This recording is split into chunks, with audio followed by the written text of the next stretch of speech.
story today about all the flooding in northeast Bastrop County. They've already received more than 7 inches of rain. A 2015 flood set the stage for a corruption case in Bastrop County.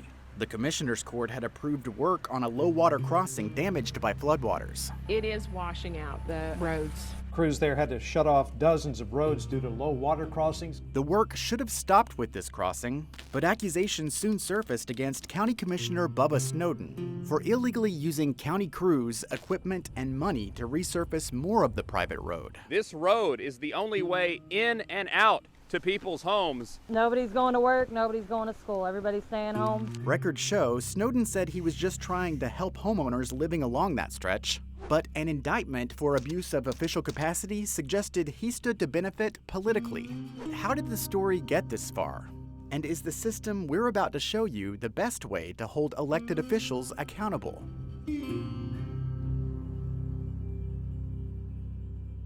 That same year, just a few months before the flood, there was talk at the Texas Capitol about how to hold state leaders accused of wrongdoing accountable. Normally, because the bulk of state business and the Capitol are here in Travis County, we would have turned to this county's Public Integrity Unit. But state lawmakers accused the Public Integrity Unit of being too political last legislative session. The unit used to be housed in the Travis County District Attorney's office. When it was, lawyers got indictments against big names, U.S. Senator Kay Bailey Hutchinson and U.S. Representative Tom DeLay. But the Republican-led legislature pointed out the DA's office was usually led by a Democrat and should not be the state's watchdog. The Public Integrity Unit dated back to the 70s, handling cases of public corruption, including bribery, theft, and forgery. I would point out that during the existence of the Public Integrity Unit, 21 elected officials have been indicted. 15 of those were Democrats and 6 were Republicans. A lot of what people say about the partisanship and the aggressiveness is a myth. Myth or not, it was top of mind. I'm just wanting you to stand just like this, man. Just a few years earlier, Travis County's Democratic District Attorney, Rosemary Limburg, put your hands behind your back for me, was arrested for driving drunk.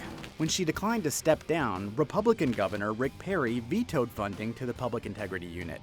He was indicted on charges that he abused his office after that. The state's highest criminal court dismissed the charges. The chair now lays out HB 1690 and recognizes Mr. King. One of the things I've tried to do is take the politics out of this. It all set the stage for restructuring, with a bill to move investigations of state leaders out of the Travis County DA's office and into the hands of the Texas Rangers. I can just tell you out of my years of experience in dealing with the Texas Rangers, they're a nationally recognized law enforcement agency for their expertise and caliber. Known to many as an icon of Texas justice, riding horses, wearing white hats, and bringing down big-name criminals like gunfighter John Wesley Hardin, bank robber Sam Bass, and outlaws Bonnie and Clyde. They're the state's Bureau of Investigation and actually already handled cases like corruption involving elected officials outside of the capital city. Places like Bastrop County and people like Bubba Snowden. They have a white-collar crime unit that already investigates allegations against public officials. For example, particularly in a lot of our smaller counties, if it's my sheriff, for example, or our county judge that an allegation is made against, the Texas Rangers come in and investigate. And soon lawmakers had the Texas Rangers investigating state leaders too. An analysis over the next 5 years shows they investigated more than 560 public integrity cases of all levels statewide. But a closer look at those numbers reveals only 67 cases resulted in prosecution. Very few of those state officials, meaning nearly 90% of the time your leaders are not held accountable. And that was a concern of critics of the bill back then too. I'm Carol Birch. I'm the volunteer legislative counsel for Public Citizen this year, and I'm here on its behalf and on behalf of Texans for Public Justice, and I'm here to testify against the bill. If the goal really is to take the politics out of this process, you need to minimize the potential for any potential bias. The bill ensured cases against state leaders would be sent to their home counties for possible prosecution, regardless of whether the alleged crime happened in the Capitol or not. They really changed the game and made 2 classes of prosecution.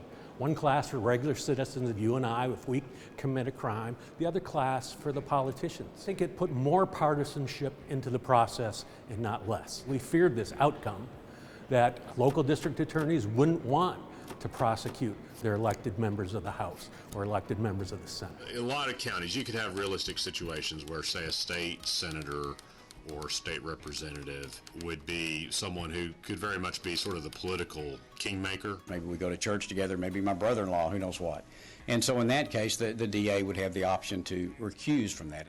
Recusing yourself due to a political conflict of interest is not required in the law. What's wrong with leaving prosecutions in these types of cases up to local prosecutors? Well, we've seen what's wrong with it in the Paxton case, for instance. Accusations against current Texas Attorney General Ken Paxton went to his home county. The prosecutor there was a former business partner of Paxton's. That prosecutor later recused himself and denied claims he moved slowly on that case. When it's appropriate, I'll comment on that. Paxton's securities fraud case is still pending 6 years later.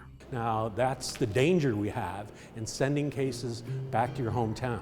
And even when prosecutors do recuse themselves and bring in an outside special prosecutor, any punishment is often minimal, like several cases we found, including Snowden's.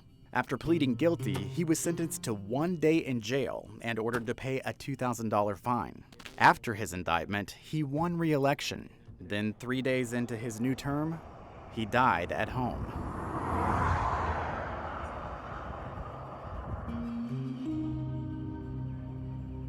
Public corruption affects almost every Texan's life, and we need to keep an eye on that. Have you seen any real effort or movement to change what's going on right now to make this system better?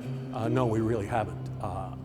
Again, I think we need to redesign the system, create an office of special investigation, if you will, a unit that acts as an independent prosecutor that is well-staffed and well-funded and can bring investigations and charges as it sees fit. We reached out to every lawmaker still in office who was behind this bill to ask their thoughts. No one agreed to talk with us. And the Texas Rangers also declined an interview for this story. At the state capitol, I'm Josh Hinkle. Online now, Justice for Some, the digital investigation. Watch the video feature, explore interactive map and data interactives detailing the Texas Rangers public integrity cases and their outcomes, plus links to reporting from our partners on this project, including the Texas Observer. Find it all online now in the politics section of this station's website. You just had to trust that the DA was going to do the right thing. And that didn't always happen. Why it's difficult in Texas to get the state to look into accusations against a public official. A deeper dive into our investigation next on State of Texas.